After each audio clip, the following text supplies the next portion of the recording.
My name is Mara Bennett. I was 36 years old when my mother taught my 8-year-old daughter that some families measure a child's worth by the space she occupies.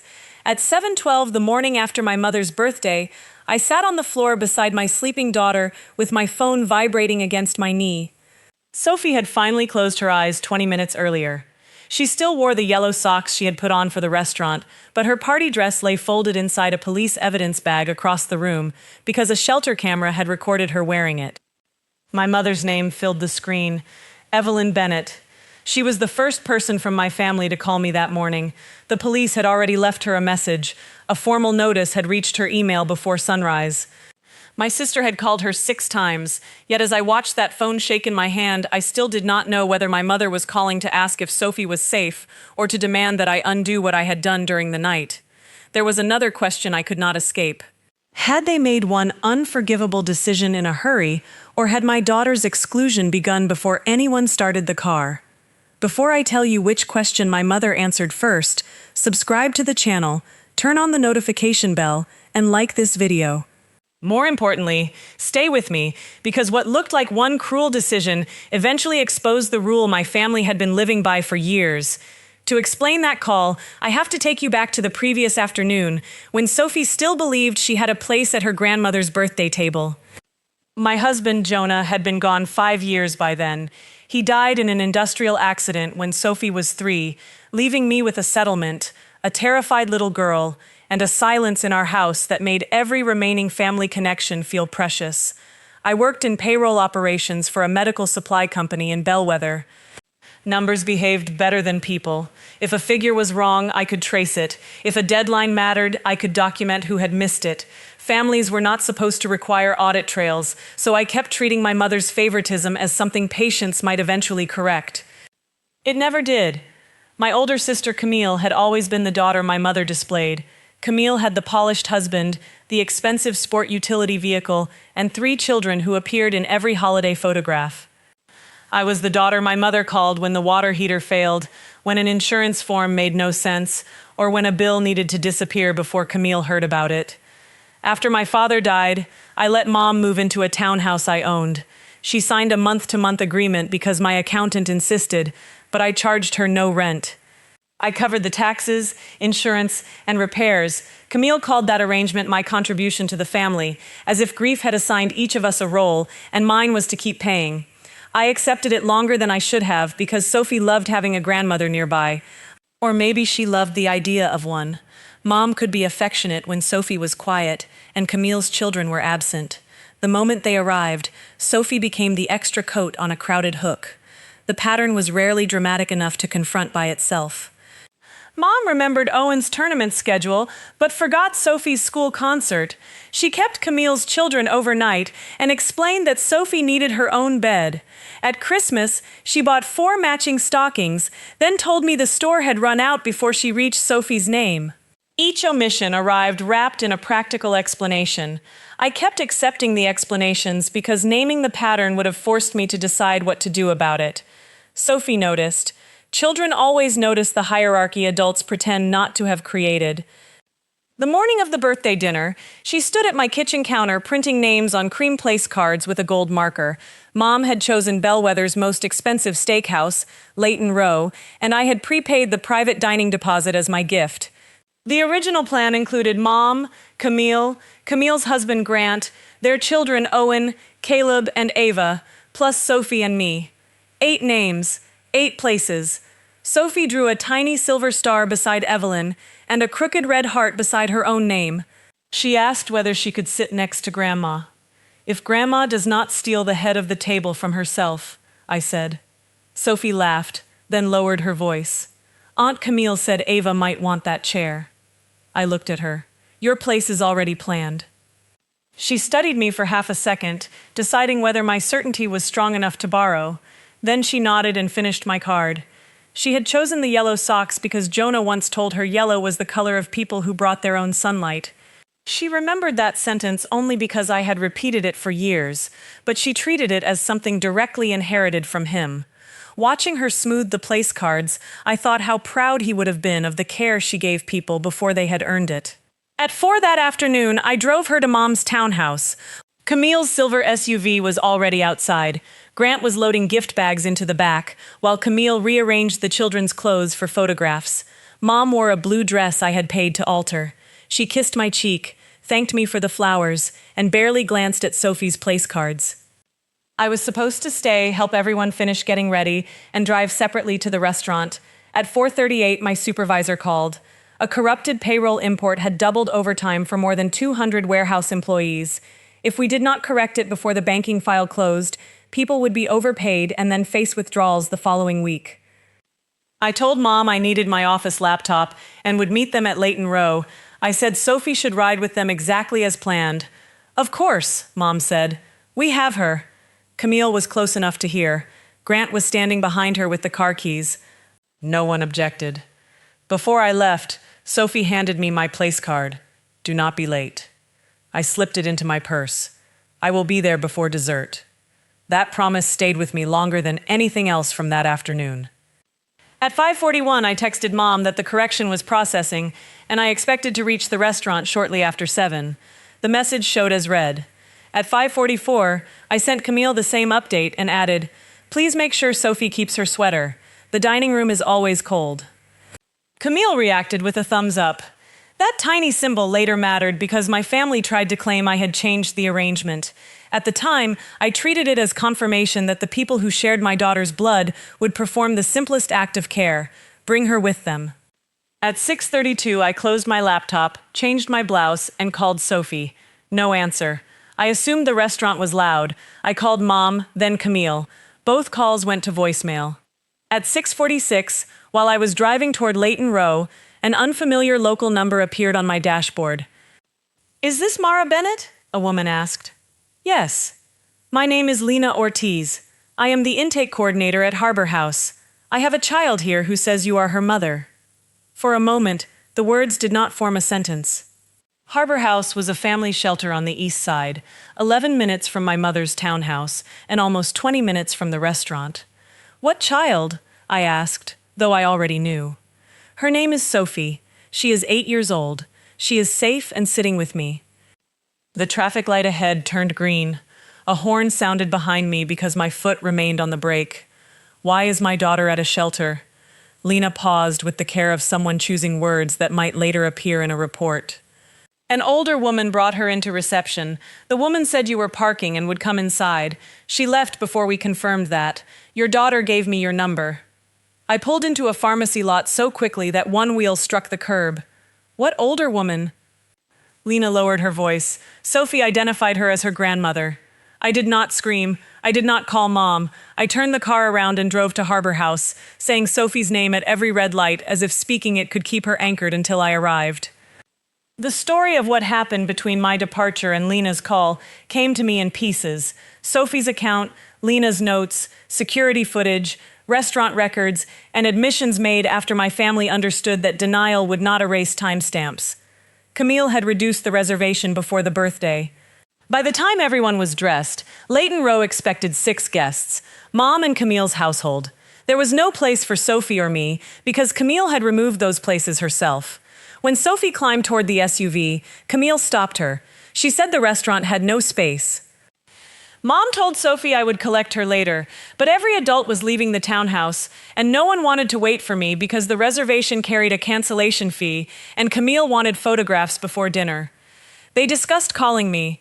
They chose not to. They discussed leaving Sophie inside the locked townhouse. Grant said they could not leave an 8-year-old alone. Then Mom suggested Harbor House. She knew the shelter had staff. She persuaded herself that handing Sophie to a stranger was responsible enough. Grant drove. Camille remained in the passenger seat. Their children watched a movie in the back while Sophie held the place cards on her lap. At Harbor House, Mom walked Sophie into reception and told Lena that I was outside. She did not wait for Lena to verify my arrival. Security video later showed Mom turning away while Sophie was still reaching toward her. Then my family drove to Leighton Row and ordered dinner with the money I had prepaid. When I entered Harbor House, Sophie sat behind the reception desk, wrapped in a gray blanket. Her gold marker had stained 2 fingers. The place cards were bent in her lap. Lena stood nearby, not touching her, but close enough that Sophie would not feel alone. The lobby was plain: plastic chairs, a humming vending machine, donated coats arranged by size.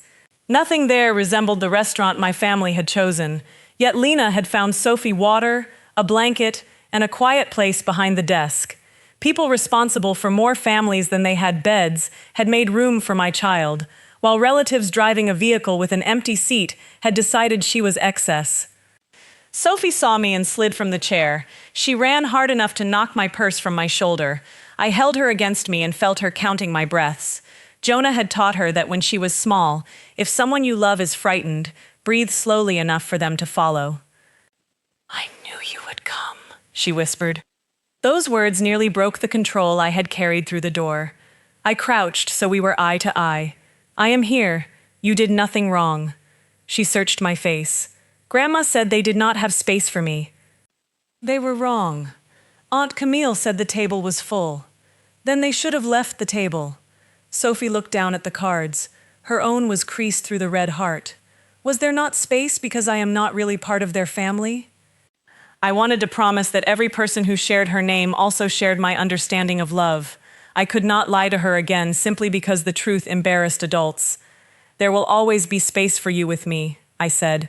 "What happened tonight was their failure. It was not a measure of you." Lena asked whether I wanted the police called. Behind her, a camera faced the reception doors. A visitor log lay open beside the telephone, and Evelyn Bennett's name was not on it because my mother had refused to sign. The version of me my family expected would have taken Sophie home first and demanded explanations second. By morning, Mom would have called it confusion, Camille would have called it an overreaction, and I would have been assigned the work of restoring peace. I looked at my daughter clutching a place card from a table she had never been allowed to reach. "Please call them," I told Lena, "and preserve everything from the moment my mother entered." While Lena contacted the police, I photographed the bent cards, saved every message, and wrote down the times before shock could blur them. I did not call the restaurant. I did not warn my family. I did not give them time to agree on a story. When Sophie and I finally walked out of Harbor House, she held my hand with both of hers. My phone showed 14 missed calls from Mom, Camille, and Grant. I silenced it, buckled Sophie into my car, and placed the cards where they could not be lost. I had spent years believing calm meant absorbing harm without making anyone uncomfortable. That night, calm meant something else. It meant keeping my voice level while I created a record no apology could dissolve. It meant choosing Sophie's future over my mother's approval, even before I understood how expensive that choice would become by the morning. For the first time in my life, I was not going to fix what my family had broken. I was going to make sure they could never break it again. The first officers arrived before we left the shelter. Lena took them into a small office while another staff member sat with Sophie and let her choose a packet of crackers from a plastic bin. I asked that they not make her repeat the story more than necessary. One officer spoke to her for less than 5 minutes, with me beside her, then returned to the reception desk and photographed the visitor log, the cards, and the camera positions. I gave him my phone. He read my messages to Mom and Camille, including Camille's thumbs up, and asked if either woman had called to change the arrangement. "No." "Did you authorize anyone to bring Sophie here?" "No." "Did you tell them you were homeless or unable to collect her?" The question sounded absurd, until I understood why he needed it answered. Harbor House served families without stable housing. Leaving Sophie there created a story about me as well as a danger for her. "I own my home," I said, "and the townhouse where my mother lives." He wrote that down without reacting. Facts did not need his surprise. Lena printed her intake notes before we left. She had recorded the time Mom entered, the exact claim that I was parking, the moment she realized no parent was coming, and the time she called me. She also submitted a request that the security recording be retained. I photographed every page and emailed copies to an account my family did not know existed. On the drive home, Sophie asked whether the police would put Grandma in jail. I told her I did not know what the police would do. I said the adults would handle the consequences, and her only job was to tell the truth when she felt able. "Do I have to tell it again?" "Not tonight." She leaned against the window. "Can I sleep in your room?" "As long as you need." At home, I helped her change into Jonah's old college shirt, the one she used as a nightgown when she missed him. She placed the creased card with her name under my bedside lamp. Then she asked whether I needed water. whether the doors were locked, and whether she should put away her own dress. Every question was an offer to become easier to keep. I lay beside her until her breathing settled, but I did not sleep. I opened my laptop and built a timeline. At 4:38, my supervisor called. At 5:41, Mom read my message. At 5:44, Camille acknowledged hers. At 6:46, Lena called.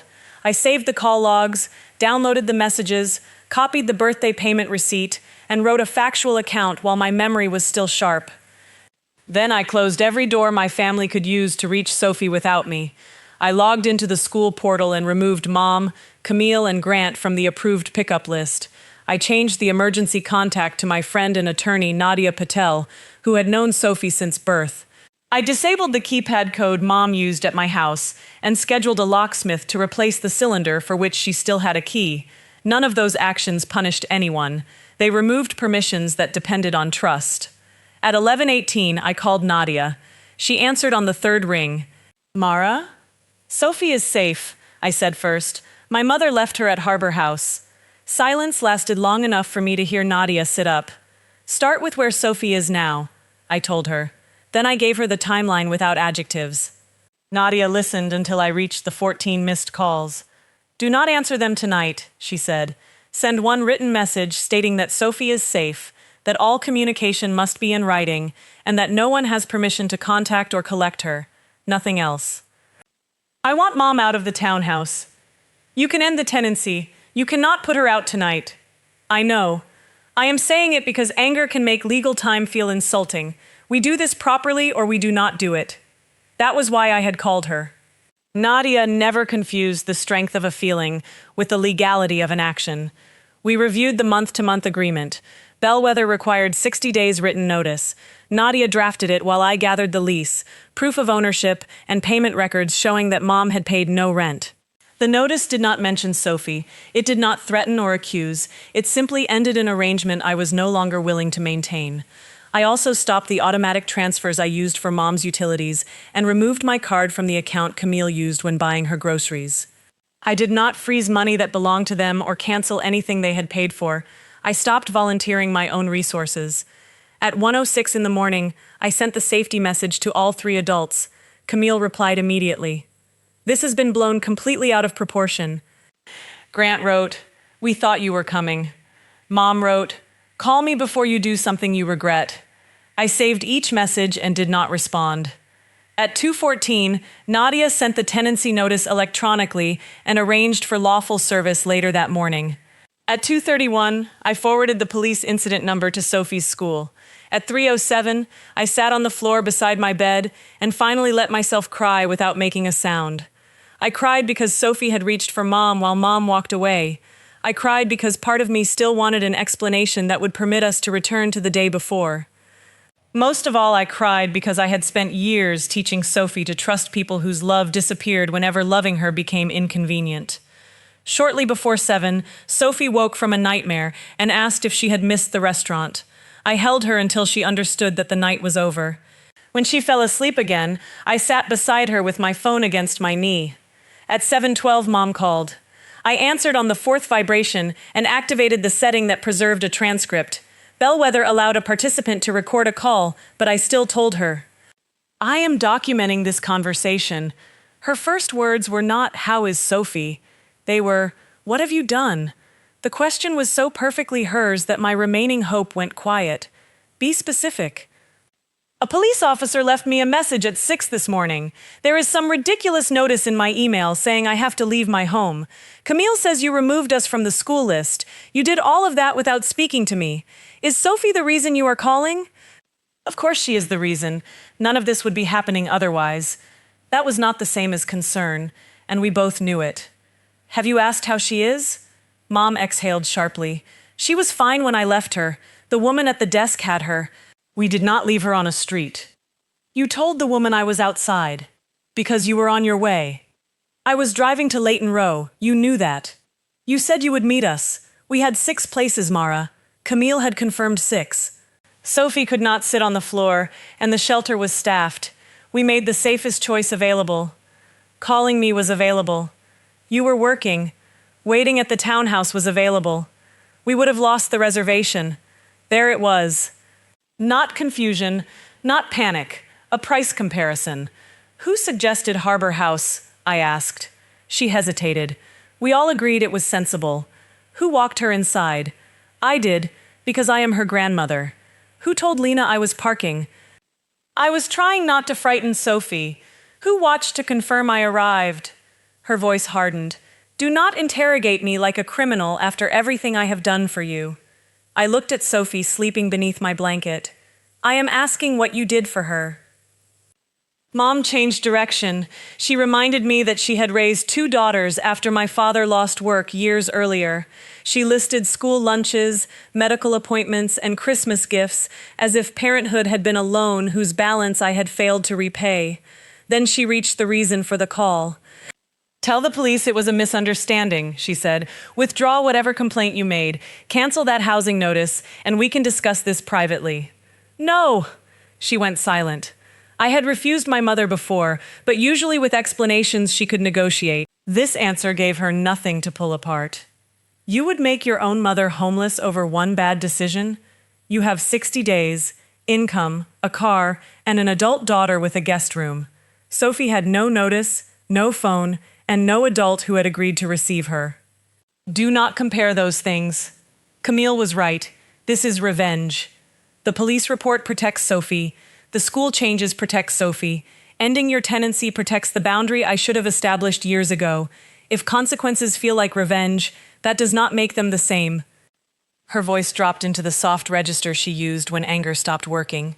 Mara, family does not do this to family. I learned that last night. I ended the call. Within 20 minutes, Camille began sending messages. She said Mom was shaking. She said I was exploiting Sophie's confusion to settle old resentment. She said Grant would confirm that I had told them to find somewhere safe for Sophie if I was late. That last claim mattered more than the insults. I replied once, preserve all messages concerning the reservation and Sophie. Future communication may go through Nadia. Camille called me cold.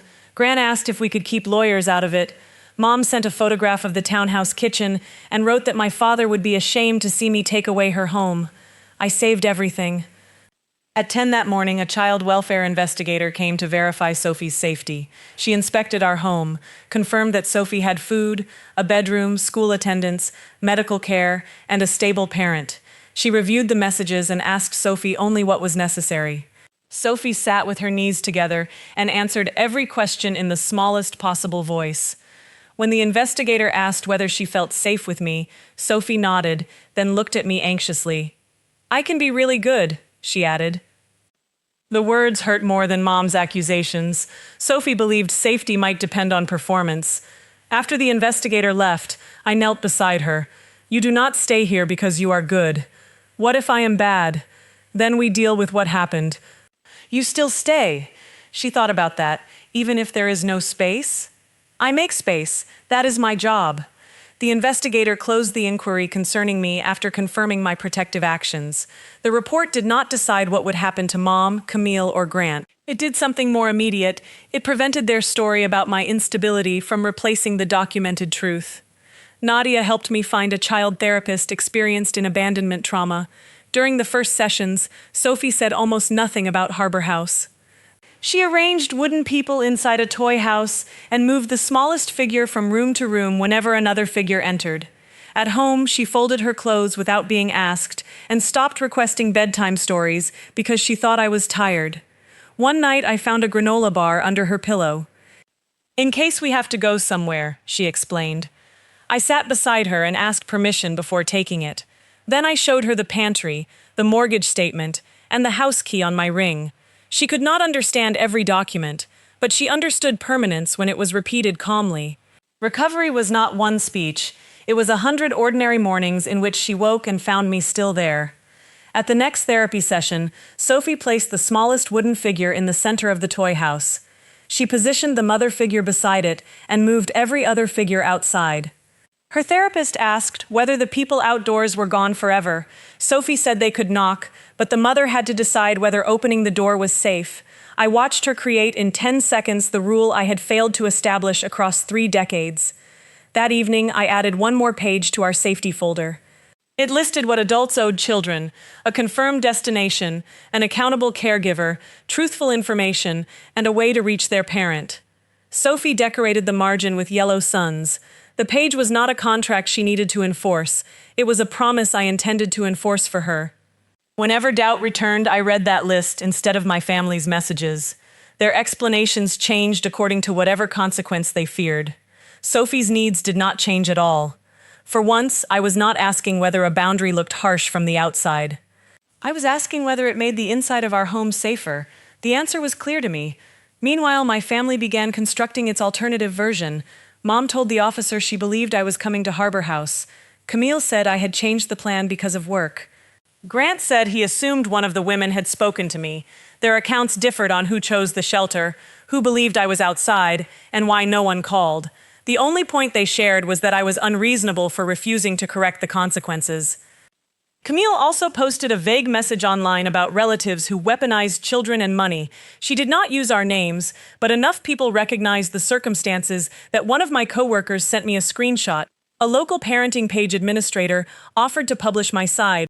For 10 minutes, I imagined placing the shelter footage beside Camille's polished birthday photographs and letting strangers deliver the humiliation she deserved. Then I imagined Sophie finding the video when she was 14. I declined. I asked my coworkers not to share anything, and Nadia sent Camille a written demand to stop discussing a minor's private experience. Protecting Sophie meant refusing weapons that would injure her on their way to someone else. The pressure did not disappear. Relatives I rarely heard from left messages saying Mom had made a mistake but should not lose her home. Camille accused me of using paperwork because I was afraid of a real conversation. Each message activated the old reflex to explain myself until everyone approved. I began writing responses and deleting them. Nadia told me, "Guilt is a feeling, not a verdict." I repeated that sentence whenever silence felt cruel. 6 days after the birthday, Leighton Rowe's manager returned my call. Because the deposit had been charged to my card, he released the reservation history and final receipt to me. The original booking was for 8. 3 days before the dinner, Camille had called and reduced it to 6. She had also asked the restaurant not to contact the cardholder because she was arranging a surprise. The restaurant applied my full deposit to the 6-person bill. The final receipt showed steaks, desserts, and a bottle of champagne ordered 41 minutes after Lena called me. They had known Sophie was sitting in a shelter when they ordered champagne. I stared at that line until the numbers lost shape. The manager also remembered the place cards. The host had been told only 6 were needed. When the family arrived, Camille handed him 6 cards from Sophie's stack. She kept mine and Sophie's folded inside the gift bag. According to the manager, no one appeared surprised that we were absent. I laid all 8 cards across my dining table that evening. 6 were clean and flat. Mine was bent at one corner from my purse. Sophie's was creased through the heart from the way she had held it at Harbor House. For years, every exclusion had arrived with an explanation about timing, money, or space. The reservation record removed the explanation. Camille had created the shortage, Mom had defended it, and Grant had driven them through it. My self-doubt did not vanish dramatically. It simply stopped producing questions. The reservation record forced Camille to change her story. She admitted reducing the table but said she had expected me to arrange separate childcare. When Nadia pointed to the message confirming Sophie would ride with them, Camille said the thumbs up meant only that she had seen it. She argued that Mom had chosen Harbor House and that Grant had driven because refusing would have left everyone stranded. Each revision preserved Camille by transferring responsibility to the nearest person. Grant lasted 2 more days. He called Nadia rather than me and said Camille wanted him to sign a written statement claiming I had asked them to leave Sophie somewhere supervised. He would not sign it. More importantly, he had not deleted the family group chat. The file he provided began 3 days before the birthday. Camille had written that she changed the reservation to 6 because Mom deserved one evening without Mara bringing problems. Mom replied that I would understand once I arrived. Grant asked what would happen to Sophie. Camille wrote that I could take her home or find a sitter. On the evening itself, the messages became a record of choices made in real time. Grant wrote that Sophie was trying to enter the SUV. Camille responded that there were only 6 restaurant places. Mom wrote that they could not leave the child alone in the townhouse. Grant suggested waiting for me. Camille reminded him about the reservation fee and the photographs she wanted before sunset. Then Mom wrote, "Harbor House has staff. Mara can collect her there." Grant asked whether anyone had told me. No one answered that question in the chat. 14 minutes later, Camille posted a photograph from the SUV. Sophie was not visible. At 7:27, after Lena had called me, Mom wrote, "Do not mention the shelter at dinner. We will explain it to Mara later." Grant's disclosure did not make him brave. He had driven the car, watched Mom walk Sophie inside, and continued to the restaurant. Telling the truth after the danger passed did not erase that, but his decision destroyed the coordinated lie and forced every adult to stand beside the part that belonged to them. Camille called me from a different number after Nadia said the messages would be provided to the investigator. "Grant betrayed me," she said. "He told the truth. He made one weak comment in a group chat. Now he wants to pretend he was against everything. I am not pretending that." "Then you understand Mom caused this." "You removed us from the reservation. That was dinner, Mara. I did not tell her to leave Sophie. You stayed in the car while she did." Camille began crying. I had heard those tears when we were children, and she feared losing Mom's approval. They still activated the part of me trained to comfort her. "I never wanted Sophie hurt," she said. "You wanted the dinner more than you wanted to prevent it." She asked whether I could at least restore Mom's housing while the investigation continued. When I refused, her tears stopped. "You have always hated that Mom loves my family," she said. "I hated what I allowed her love to cost mine." I ended the call and sent the number to Nadia. Through their lawyers, Mom and Camille asked for one meeting before the housing notice expired. Nadia advised that I owed them nothing, but I agreed because I wanted every boundary stated where no one could later claim confusion. We met in Nadia's conference room. Sophie spent the afternoon with the friend listed as her new emergency contact. Mom arrived carrying a folder of photographs from my childhood. Camille sat beside her. Grant chose a chair on the opposite side of the table. Mom placed the photographs in front of me. There I was at 6 on my father's shoulders, at 12 beside a birthday cake, at 22 wearing my graduation gown. She had brought evidence that our family contained good days, as if good memories invalidated danger. "I made a mistake," she began. "I have admitted that." Nadia asked, "What was the mistake?" Mom's eyes stayed on me, believing Mara would arrive sooner. The room went still. Camille rubbed her forehead. Grant looked down. "That is not what happened," I said. Mom opened her folder again. "I am trying to save this family. Your sister has acknowledged changing the dinner. Grant has decided to protect himself. I am the only one thinking beyond blame. Sophie thought she was left because she did not count as family." "I never said that." "You showed her," Camille interrupted. "I should not have changed the reservation without telling you. I was angry that every celebration becomes about schedules and work. I thought you would take Sophie home. When Mom suggested the shelter, I should have stopped her. It was the first statement she made that contained responsibility, but it still positioned her beside the decision instead of inside it." Grant spoke without looking at Camille. "I drove. I knew no one had reached Mara. I told myself Sophie was safe because there were employees inside. I was wrong." Mom turned on him. "You did not object when it mattered." "Neither did you," I said. She faced me again and reached for the fear she believed would restore my obedience. "If you continue with that notice, I have nowhere to go. Camille has a guest room. You have retirement income and 60 days of notice. Nadia also provided a list of available rentals. So that makes abandoning your mother acceptable?" I felt the word strike exactly where she intended. For a second I was back at Harbor House, looking at Sophie beneath a donated blanket. "You are an adult receiving lawful notice," I said. Sophie was an 8-year-old left with a stranger under a lie. "I will not let you use the same word for those experiences." Mom pushed the photographs toward me. "After everything here, you can discard us?" I closed the folder and returned it. "A history with me is not permission to endanger my daughter." "What do you want?" Camille asked. "An apology? Money? For us to beg?" "I wanted you to choose Sophie before the restaurant. That choice is gone. What I want now is distance, truth in every official statement, reimbursement for the dinner charged to me, and no contact with Sophie unless she asks for it and her therapist agrees." Mom said she would not allow a child to dictate the family. That sentence ended the meeting more completely than anything I could have said. I stood. Sophie is not dictating your family. I am protecting mine. The official consequences developed slowly. There was no dramatic courtroom confession and no sentence designed for applause. The prosecutor offered diversion agreements based on each adult's participation, factual acknowledgments, child safety education, counseling, community service away from Harbor House, and compliance with the no-contact boundary. Successful completion would resolve the misdemeanor endangerment allegations without imprisonment. Grant accepted first. Camille accepted after her lawyer explained what the reservation history and messages established. She reimbursed my deposit and the portion of the meal charged against it. She also corrected the statement in which she claimed I had changed the child care plan. Mom resisted. She insisted that signing an acknowledgement would brand her as someone who abandoned a child. Her lawyer reportedly told her that the security footage had already done that.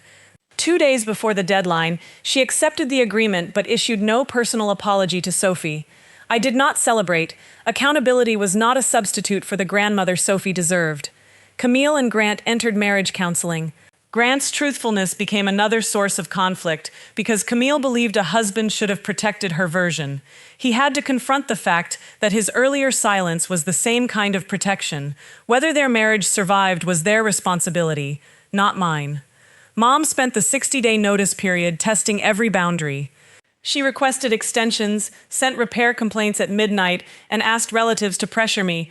Nadia answered the legal questions. I answered none of the emotional ones. On the final day, I waited across the street while a property manager inspected the townhouse. Mom had packed the blue birthday dress in the back of Camille's SUV. The same vehicle that had carried everyone away from Sophie now carried Mom toward Camille's guest room. Mom did not speak to me. She placed her townhouse key in an envelope and handed it to the manager. He crossed the street and gave it to me after the SUV disappeared. The key was warm from her hand. I expected victory. Instead, I remembered giving it to her after my father's funeral. She had cried with relief, and I had promised she would not have to worry about where she belonged. Ending the arrangement meant accepting that the daughter who made that promise no longer existed in the same way. I cried in my car for 10 minutes. Then I called the locksmith, documented the returned key, and went home to Sophie. Mom moved in with Camille. Within weeks, the closeness they had displayed began straining under ordinary expenses, school schedules, and the reality of sharing space. I heard about their arguments through relatives until I asked everyone to stop reporting them. Their relationship had always depended partly on my labor. Without me carrying the cost, they had to discover what their loyalty required from each other. Camille began sending one letter each month through Nadia.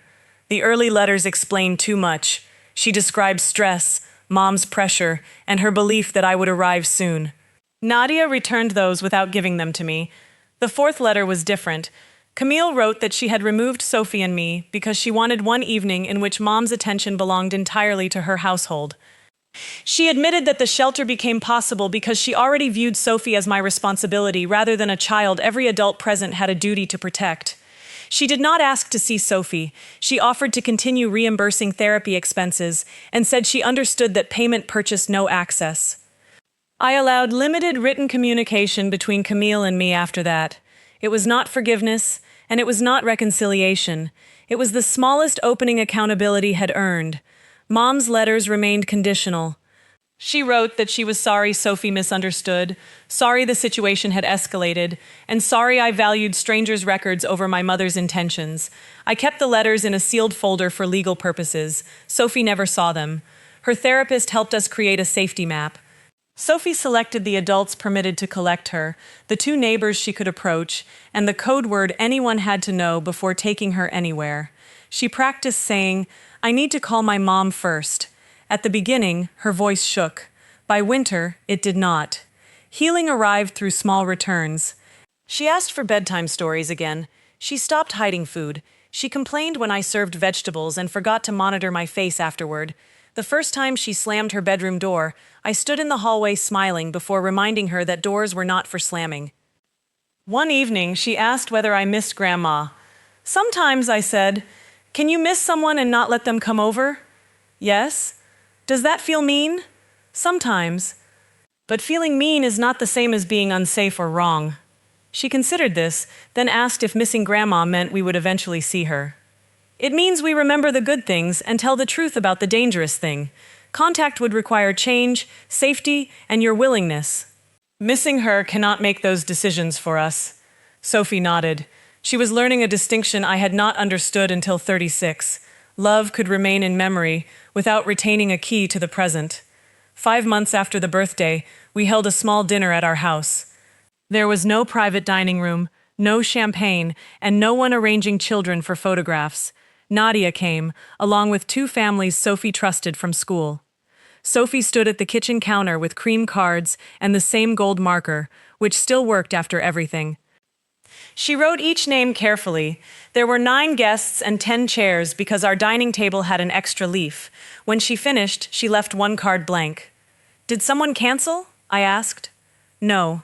That is for somebody we choose later." The difference mattered. An empty place was no longer evidence that someone had been removed. It was space we controlled and could offer safely. Before everyone arrived, I gave Sophie a small blue pouch. Inside was a new house key attached to a yellow cord. She was still too young to come home alone, but the key was for emergencies and for the safety plan we had practiced with our neighbor. She held it in her palm. "Is this really mine?" "Yes. What if I lose it?" "We replace it." "You will not be mad?" "I might be annoyed. You will still live here." She smiled and looped the yellow cord around her neck. Then the doorbell rang. Sophie ran to the entrance but stopped before unlocking it. She looked through the window, confirmed Nadia was outside, and called for me. We opened the door together. Sophie used her own key even though the door was already unlocked, turning it with both hands before pulling Nadia inside. At dinner, no one asked Sophie to perform gratitude for having a chair. She argued with a friend about a game, asked for extra potatoes, and left her napkin crumpled beside her plate. Ordinary behavior had become evidence of safety.